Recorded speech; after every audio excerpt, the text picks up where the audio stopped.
बात नहीं, देखो कई बार ऐसा होता है ना कि जब वो थॉट्स हमारे मनन में नहीं है जी, तो हम धीरे धीरे भूल जाते हैं। कोई ऐसा इंफॉर्मेशन जो हम बहुत ज्यादा सोच नहीं रहे हैं, जी। वो अपने उसमें लाइफ में बहुत ज्यादा उसका बार बार रिपीटेशन नहीं हो रहा है, हुँ, तो हम भूल जाते हैं। और अभी जो बातें हम लोग कर रहे हैं जी, वो बहुत गूढ़, मतलब हम लोगों से उसका सीधा संबंध नहीं है। जी, शिव से शक्ति और परम शिव से शक्ति और शिव हुआ, इच्छा ज्ञान क्रिया हुआ, इच्छा जी, ज्ञान क्रिया से फिर ये पंच माया का विस्तार हुआ, पंच मुद्राओं का विकास हुआ, मातृकाओं। अब ये डायरेक्ट यूज हमारे जीवन में है नहीं, है हुँ, ना। उसका सीधे सीधे हम अपने जीवन में कोई उसका उपयोग नहीं करते हैं, तो वो बातें याद नहीं रहती हैं। ठीक है। पर ये हम फिर पढ़ा क्यों रहे, बता क्यों रहे आप लोगों को? इसलिए बता रहे हैं ताकि जो बहुत सारे प्रश्न आपके होते हैं ना कि मैं क्यों साधना करूं, मोक्ष क्या है, मोक्ष मिलके क्या होगा, ये सब जो बहुत सारे जो जेन्यून क्वेश्चन है, हम कहाँ से आए, हमारी उत्पत्ति क्या है, आदि अनंत ईश्वर, ये सारे प्रश्न के लिए हमको पूरा एक आपको दर्शन समझाना होगा। इसलिए वो सारी बातें आपको बताते हैं। आप नहीं भी जानोगे कोई बात नहीं है, हुँ, जीवन तो तब भी चलता है। लेकिन हाँ, इसके जानने से हमें मोटिवेशन मिलता है कि हम मोक्ष की यात्रा में आगे बढ़े। ठीक है। जी। प्रशांत सोनी जी हाथ उठा रहे, आप पूछे प्रशांत जी। तो गुरुजी, मैं सबसे पहले तो ये एक्सप्रेस करना चाहूंगा कि जो लेक्चर आपने दिया that is pure gold for me. मतलब वो सुनकर और उसको जब लिख रहा हूँ, समझने की कोशिश कर रहा हूँ, एकदम बहुत खुशी होती है अंदर से। तो थैंक यू सो मच। अब क्वेश्चन में गुरुजी, वैसे जैसे औरों ने शेयर किया, कई बार सुनना पड़ रहा है, समझना पड़ रहा है। तो अभी मेरे दो सवाल है। एक, हम्म। जो आपने नियति के बारे में एक्सप्लेन किया कि when A is transformed to B, the transformed स्थिति is नियति, जब वो हो चुका है कंप्लीट। हाँ, बट उसमें अब वो, for me the missing link is कि ये योनि जो अलग अलग होती है या अलग अलग फॉर्म्स हम लेते हैं, वो प्रोसेस कैसे होता है? एक वो क्वेश्चन, पता नहीं मैं उतने क्लियरली समझा पा रहा हूँ कि नहीं। देख ठीक है। एंड दूसरा है गुरुजी, टिल वो पांच पांच मायावी शक्ति का वहां तक मैं समझ पाया। उसके आगे जो मुद्राएं और फिर वो दिक्चरी गोचरी वाला जो पार्ट है, वो थोड़ा क्योंकि मैं पहली बार इनकाउंटर कर रहा हूँ सब वर्ड्स, तो थोड़ा कम समझ पा रहा नहीं, बिल्कुल मैं एक एक चीज को बहुत विस्तार से समझाऊंगा। आप हूँ बिल्कुल जी। निश्चिंत रहें, और कोई ऐसा वर्ड नहीं रहेगा जिस पर आपके मन में आगे प्रश्न रहेगा। आप निश्चिंत रहें, मैं पूरे विस्तार से सारी बात बताऊंगा। सबसे पहले ये शब्द नियति पे आते हैं, जो आपका मूल प्रश्न है। नियति शब्द जो है ये अगेन एक माया है। माया के पांच रूप होते हैं ना, इसको पांच कंचुक हमने बोला। जी। उसमें से मैंने बोला काल, नियति, कला, विद्या और राग, ये पांच मैंने बताए। उसमें नियति सेकंड वर्ड है, अगर आपको वो पांचों माया याद है तो। अब हमने ये बताया कि ये जो माया, इसको पर्दा कहा गया, कर्टन का, कंचुक। संस्कृत में कंचुक का अर्थ होता है पर्दा, जो ढक दे, उसको जो कवर कर दे, कवरिंग एनर्जी, कवरिंग फोर्स। तो ये नियति क्या कवर करता है? नियति कवर करता है जो परमात्मा का जो ईश्वरीय गुण है, जिसमें को ओमनी प्रेजेंस है, जिसका विस्तार हर जगह है, सर्वव्यापकता है, उस सर्वव्यापकता को वो कवर कर देता है, और नियति का निर्माण हो जाता है। अब चलो इस पे थोड़ा सा चर्चा करते हैं कि सर्वव्यापकता शब्द तो क्लियर है कि जो सर्वत्र व्याप्त है, जो सारी जगह, जो सब जगह हो। लेकिन क्या हम अपने आप को हर जगह मौजूद देखते हैं? हम आप आज के डेट में हम अपने आप को एक शरीर मानते हैं, एक पिंड मानते हैं। ये चारों ओर ये हमारा शरीर है, हाथ पैर, ये बॉडी, ये सर हाथ पैर, ये इतना दूर मानते हैं। यही नियति है।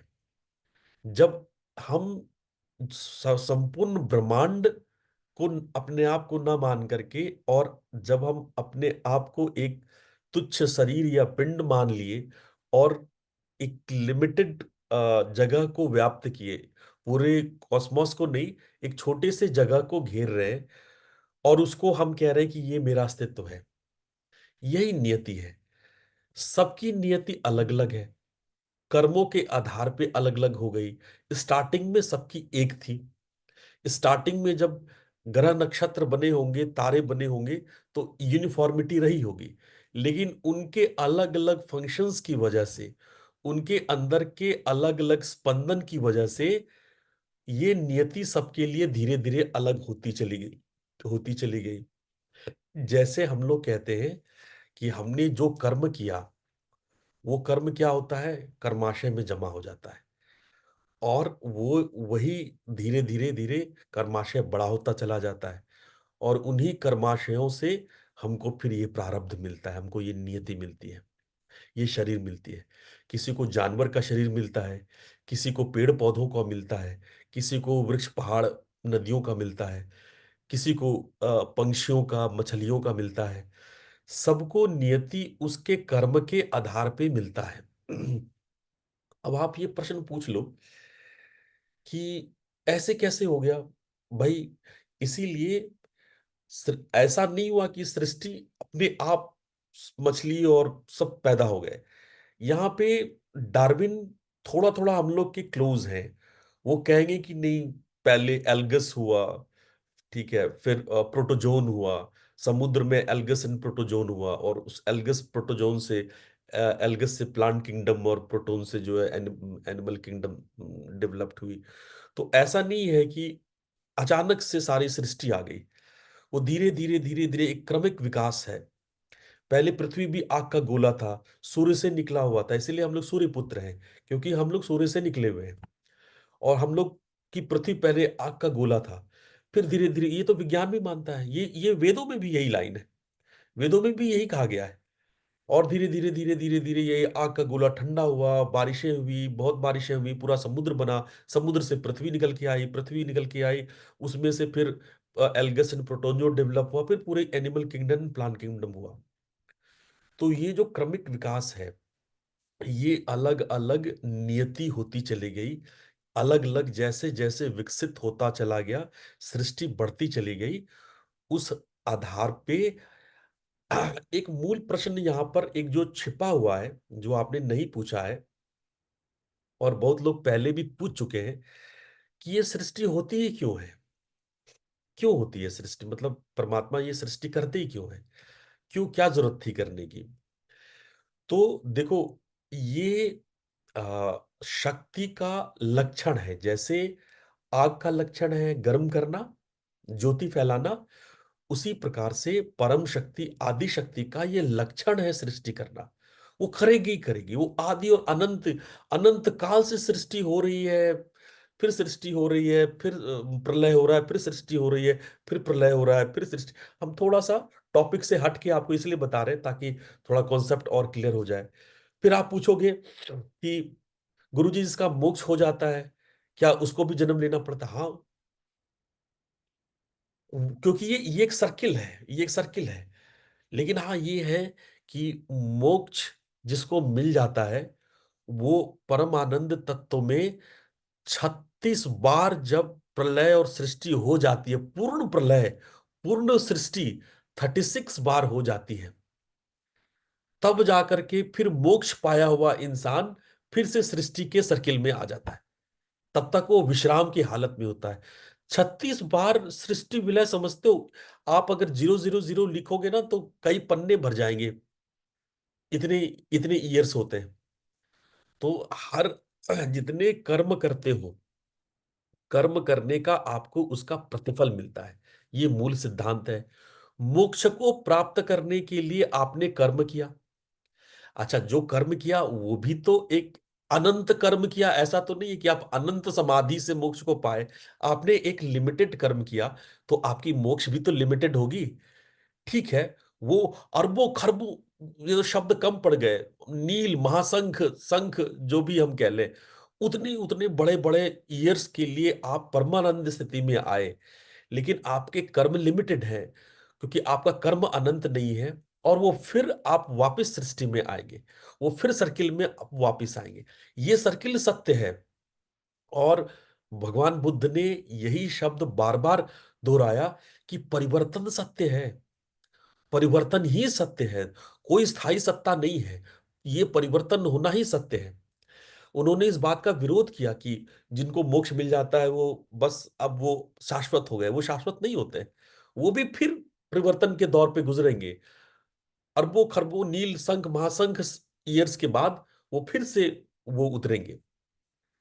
तो ये जो प्रोसेस है शक्ति का स्फुट होना और अस्फुट होना, फैलना और सिकुड़ना, ये शक्ति का नेचर है। जैसे अग्नि का नेचर होता है गर्माहट करना या प्रकाश करना, वैसे शक्ति का नेचर है सृष्टि करना और प्रलय करना। तो उस आदतन, उस स्वाभाविक रूप से, उस लक्षण, उस तटस्थ लक्षण के वजह से ये चीज है। अब सृष्टि हुई। अब सृष्टि जब फैलती है तो क्या होता है कि जैसे कई सारे स्पंदन एक दूसरे से क्रॉस करते जाते हैं। जब क्रॉस स्पंदन होते हैं तो ग्रिड बनता है। उसको इंग्लिश में हम लोग ग्रिड बोलते हैं, जाल बोलते हैं। जैसे इस तरह के स्पंदन आए और ऐसे लड़ गए आपस में, तो जो लड़ गए आपस में उसको कहते हैं ग्रिड। ये जितना जटिल होता जाता है, ये स्पंदन जितना ज्यादा ग्रिड बनाता जाता है, उतना कोई चीज स्थूल रूप में आने लगता है। जैसे आकाश से वायु बना, वायु से अग्नि बना, अग्नि से जो जल बना, जल से पृथ्वी बना, है ना। तो ये जैसे जैसे स्पंदन एक दूसरे से ग्रिड बनाता जाता है, वैसे वैसे उसमें ठोस आता जाता है, उसमें सॉलिडिटी आता जाता है। जैसे कि हम कह सकते हैं कि वायु से ज्यादा सॉलिड है जल, जल से ज्यादा सॉलिड है कोई सॉलिड चीज, तो उसकी सॉलिडिटी बढ़ती जाती है। क्यों? उसके पीछे मान्यता है, जो नाद शक्ति है, जो मातृका शक्ति है, वो ज्यादा ग्रिड बनाती जाती है। ठीक है। तो ये तो कॉमन बात हो गई कि ये सृष्टि इसी ग्रिड से, इसी माया जाल, इसी को कहते हैं माया जाल, इसी माया जाल से वो नेट या वो ग्रिड तैयार करती है। और धीरे धीरे धीरे धीरे धीरे सृष्टि होती है। और सृष्टि होती है फिर प्रलय हो जाता है, फिर सृष्टि होती है फिर प्रलय हो जाता है। अब इस बीच में हम लोग क्या करते हैं, क्योंकि हम लोग की उत्पत्ति साथ साथ हो जाती है। अब हमने एक नया काम कर लिया, क्योंकि हमने कर्म बना लिए। ये पत्थर पहाड़ कर्म नहीं बनाते, ये जानवर कर्म नहीं बनाते, ये सारे लोग कर्म नहीं बनाते। एक इंसान ऐसा है, क्योंकि इंसान सब, इस इंसान की ग्रिड सब बहुत बहुत ज्यादा क्लिष्ट है, बहुत ज्यादा क्लिष्ट है। ये सबसे क्लिष्टतम ग्रिड है। जब किसी में जीवन आ गया, किसी में चेतना आ गया, समझो स्पंदन का भारी जंजाल, माया का भारी जंजाल उसकी जी उस अस्तित्व में आ गया। तो ये समझो कि पत्थर पहाड़ पक्षियों जानवरों की तुलना में ज्यादा कॉम्प्लेक्स ग्रिड हम लोग को मिल गया। इसीलिए कई बार हम लोग कहते हैं, थोड़ा सा फिर से विषय से हटते हैं, कई बार हम लोग कहते हैं कि हम लोगों को जानवरों को नहीं मार के खाना चाहिए, है ना, या इंसान को मार के नहीं खाना चाहिए। हम इंसान को मार के, इंसान शास्त्रों में है कि आप अपने से लेस कॉम्प्लेक्स ग्रिड को डाइजेस्ट करें। अगर आपसे ज्यादा हैवी कॉम्प्लेक्स है तो वो आपको नुकसान करेगा, वो आपके लिए फायदेमंद नहीं रहेगा। तो हम लोग वनस्पतियों को खाते हैं। खैर, हम ये विषय से थोड़ा सा हट गए थे। तो हम ये कह रहे थे कि ये जो सारी जो सृष्टि बन रही है, ये ग्रिड से बन रही है। हमने क्या किया, हमने जो है नए नए कर्म बनाने शुरू किए। ये जो नया कर्म हमने बनाना शुरू किया, ये हमारे अंदर एक प्रारब्ध को, हमारे अंदर एक विशेष स्टेट को डेवलप किया, जिसमें कि हम अपने आप को बदल सकते हैं अपने अनुरूप, यानी अपने इच्छा से अपने आप को हम बदल सकते हैं। आपके पुनर्जन्म में ईश्वर का कोई हाथ नहीं है, आपके पुनर्जन्म में परमात्मा का कोई हाथ नहीं है। ये तो आप कर रहे हैं। आपने कर्म वैसे बनाए कि आपको फला जन्म मिला, अगला जन्म मिला, और कर्म बनाए फिर आपको अगला जन्म। ये जन्म का कारण आप हैं, आपके जन्म का कारण ईश्वर नहीं है। हाँ, पहली बार जब मनुष्य बना होगा, सतयुग में जब इंसान बना होगा तो वो परमात्मा से बना होगा। और कहते हैं सतयुग जोगी सब विज्ञानी करे ध्यान तरे भव प्राणी। सतयुग जोगी सब विज्ञानी होते थे, करते थे ध्यान और तर जाते थे। लेकिन हम लोग धीरे धीरे आकर के हम लोगों ने अपने नए रूप को प्रकट करना, अपने कर्मों की वजह से नए शरीर को धारण करना शुरू कर दिया। हमने अपने कर्मों की शक्तियों से हम इतने शक्तिशाली हो गए कि ये शरीर मरता है और फिर हम एक नए शरीर में चले जाते हैं, नए शरीर में को पा लेते हैं, नए शरीर को उत्पन्न कर लेते हैं। और जो चीज आप पैदा करते हैं वो नष्ट होता है। ये शरीर आपने पैदा किया है, इसीलिए शरीर नष्ट होता है। नष्ट क्या नहीं होता है? जो परमात्मा ने पैदा किया। आत्मा नष्ट नहीं होता है, आत्मा नित्य है, अनादि है, अनंत है। लेकिन जो हम पैदा करते हैं वो नष्ट होता है। हम शरीर पैदा करते हैं, वो शरीर नष्ट होता है। ये हमारे ही कर्म है जो शरीर को नए नए जन्म को दे रहा है। ये हमारे ही कर्म है, ये कर्मों का ही प्रतिफल है। अब यही नियति कहलाता है, इसी को हम नियति कहते हैं। जब कोई ए से बी में चेंज होता है, one any substances change into A to B, और ए खत्म हो जाता है और बी का प्रादुर्भाव हो जाता है। ए का नष्ट होना और बी का प्रादुर्भाव होना, उसी को नियति कहा जाता है। अगर हम इसको ठीक ठीक डिफिनेशन दें, when A changes to B and A completely destroy and B completely come up pop up, पूरी तरह से वो आ गया, बी ए डिस्ट्रॉय हो गया, बी निकल के आ गया, तो उसको हम कहते हैं नियति। हम मरे और उसके बाद हमने नया जन्म ले लिया, तो मेरा नया जन्म मेरी नियति कहलाएगी। ठीक है, कि हम नियति की वजह से हमने ये जन्म ले लिया। ठीक है, अभी नियति थोड़ा क्लियर हो गया? तो ये मायावी शक्ति है, ये माया की कंचुक है नियति। अगर ये नियति ना होता तो हमारी आत्मा सर्वव्यापक होती, जो है। लेकिन हमने क्या करा कि हमारे अंदर जो कर्म की ताकत है, कर्म करने जो हमारे अंदर की क्रिया शक्ति है, उससे हमने कर्म बना लिए, और उस कर्म से हम बार बार जन्म ले रहे हैं। और हम बार बार इसी माया को बार बार हम उत्पन्न, क्योंकि हम यहां पर आत्मा, जो जीवात्मा है, वो क्रिएटर एंड डिस्ट्रॉयर है। आप खुद को पैदा कर रहे हैं, खुद को डिस्ट्रॉय कर रहे हैं। आप अपने ही कर्मों की वजह से जन्म लेते हैं, अपने ही कर्मों की वजह से मारे जाते हैं, अपने ही कर्मों की वजह से दुख सुख झेलते हैं। तो you are the creator and destroyer. जो भी नियति आपने क्रिएट की है, ये क्रिया शक्ति आपको मिल जाती है, क्योंकि ये जो ग्रिड आप, जिस ग्रिड से, जिस नाद के मात्रिका के ग्रिड से आप पैदा लिए, वो अपने आप में इतना कॉम्प्लेक्स है कि वो बड़ा सर्वशक्तिशाली स्टेट आ जाता है। उसमें क्रिया शक्ति बहुत ज्यादा हो जाती है और हम लोग क्रिएट करने लगते हैं। ठीक है, अब ये बात समझ में आ गई? दूसरा प्रश्न क्या था आपका? यही मातृका से जो शुरू होता है, ये पंचकंचुक के बाद फिर आपने जो हाँ, एक्सप्लेन ये किया जो मुद्राएं बताई मातृका उस मुद्राएं। पर उस पर तो हम अभी डिटेल में, वो शॉर्ट में नहीं, बड़ा धीरे धीरे उसको, क्योंकि एक ही बार में बता देंगे तो समझ में नहीं आएगा। इसलिए जो भूचरी गोचरी खेचरी दिक्चरी, इसको मैं एक एक करके धीरे धीरे मैं आपको बताऊंगा। ये समझने के लिए मैं थोड़ी प्रैक्टिसेस भी कराऊंगा आप लोग को। जी, मात्रिका की भी प्रैक्टिस कराऊंगा और चक्रों की प्रैक्टिस कराऊंगा। ये जब प्रैक्टिस आप करेंगे तो मुझे इन मुद्राओं के माध्यम से आपको बताना सरल रहेगा। तो पहले हम लोग आज कुछ चक्र का अभ्यास करेंगे, ताकि आपको हम मुद्राओं को, ये मात्रिका मुद्रा कैसे धारण करते हैं। मुद्रा, मुद्रा हो गया, मुद्रा का मतलब आप समझ लीजिए कि एक सर। एक इलेक्ट्रॉनिक सर्किट, एक इलेक्ट्रिक सर्किट। मुद्रा एक इलेक्ट्रिक सर्किट है, और उसमें बहने वाली इलेक्ट्रिसिटी वो मात्रिका है। और जब मात्रिका उस इलेक्ट्रिक इलेक्ट्रिक बोर्ड से गुजरती है, इलेक्ट्रिक सर्किट से गुजरती है, तो हम एनर्जी को ट्रांसफॉर्म करते हैं।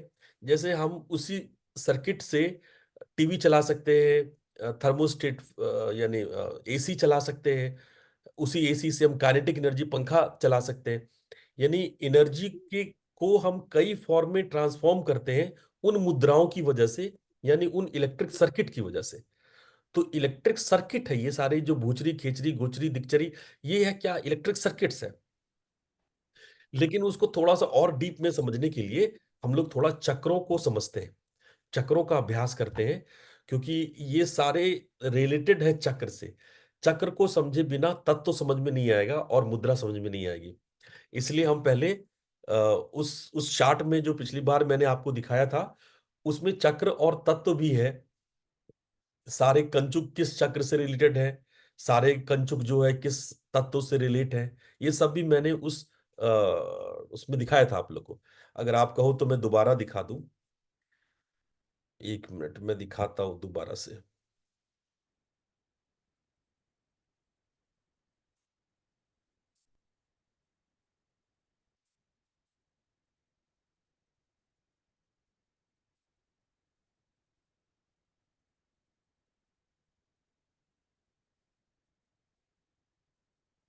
ये वाला आप लोग को दिख रहा है क्या?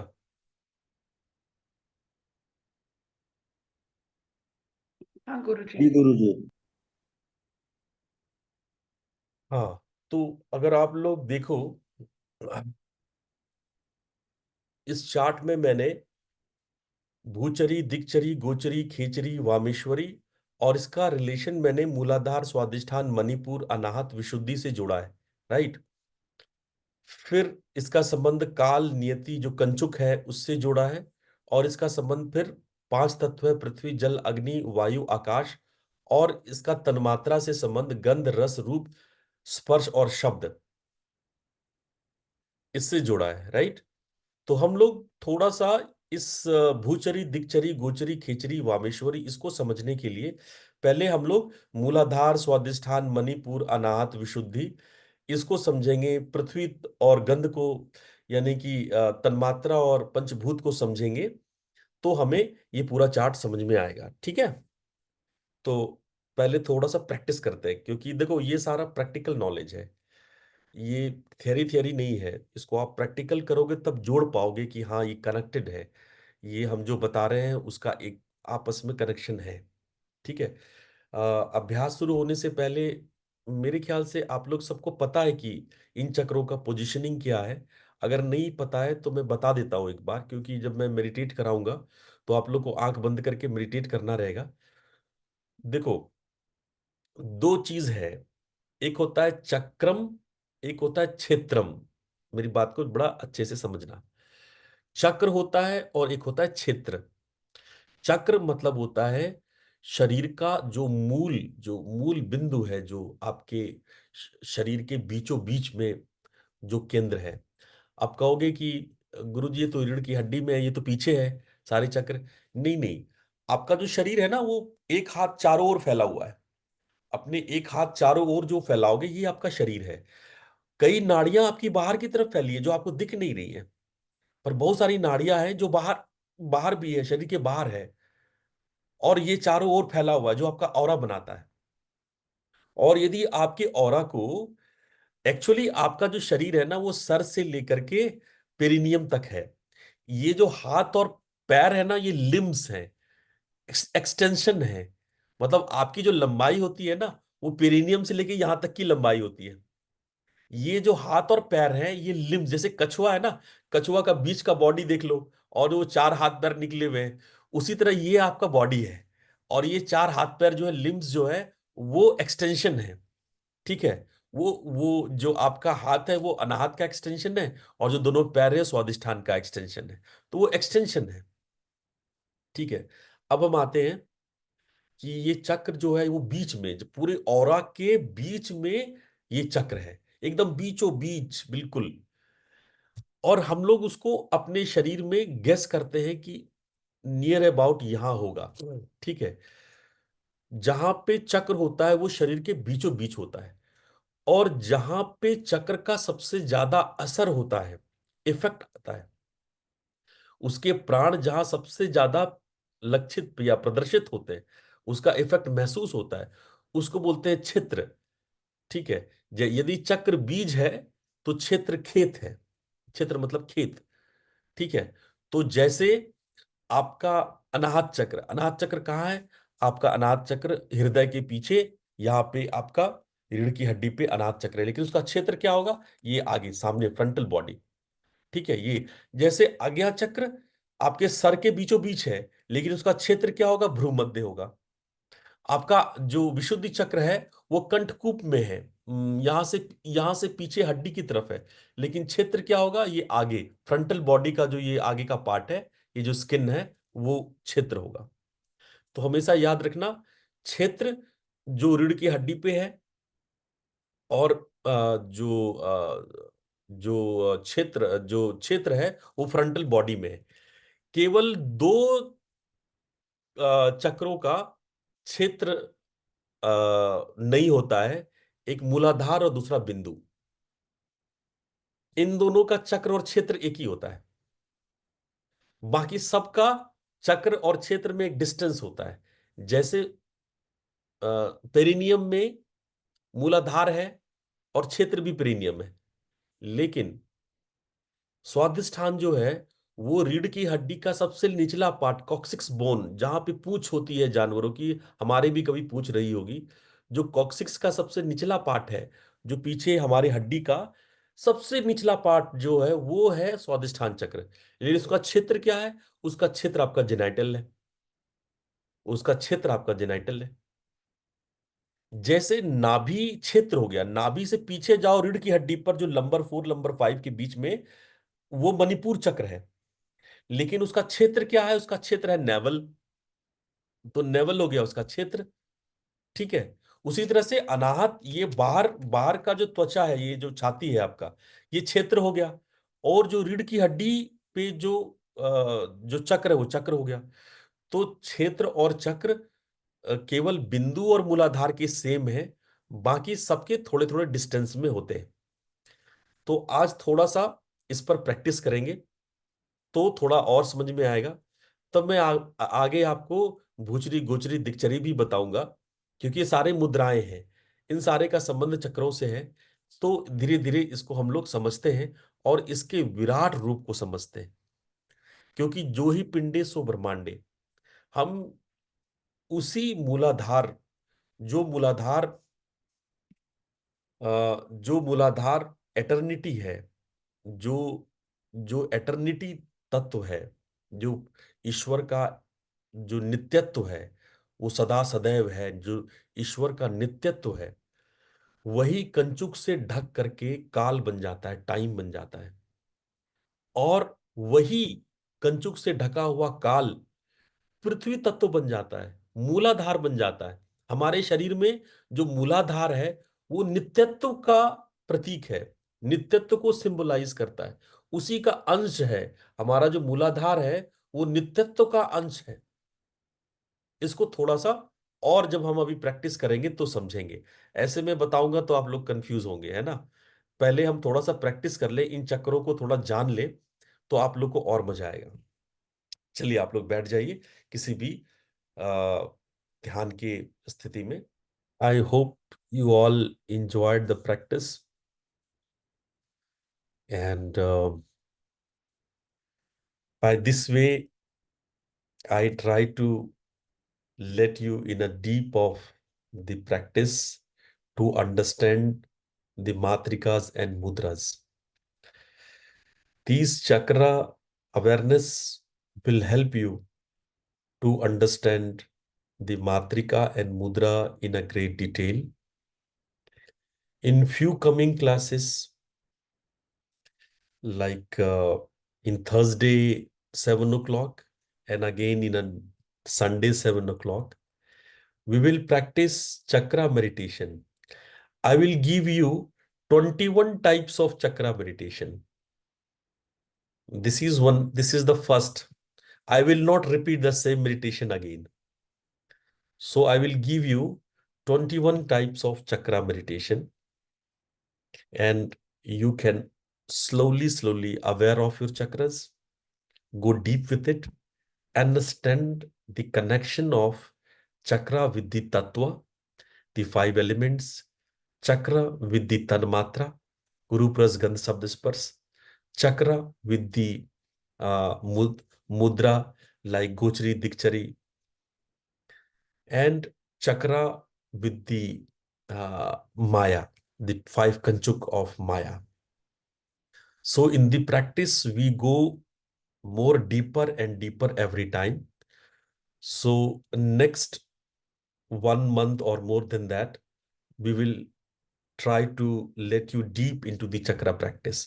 गुरुवार को 7 बजे मिलेंगे और आपको चक्र के नए अभ्यास बताएंगे ताकि आप मुद्राओं को और मात्रिकाओं को गहरे में समझ पाए। तब तक के लिए नमस्कार।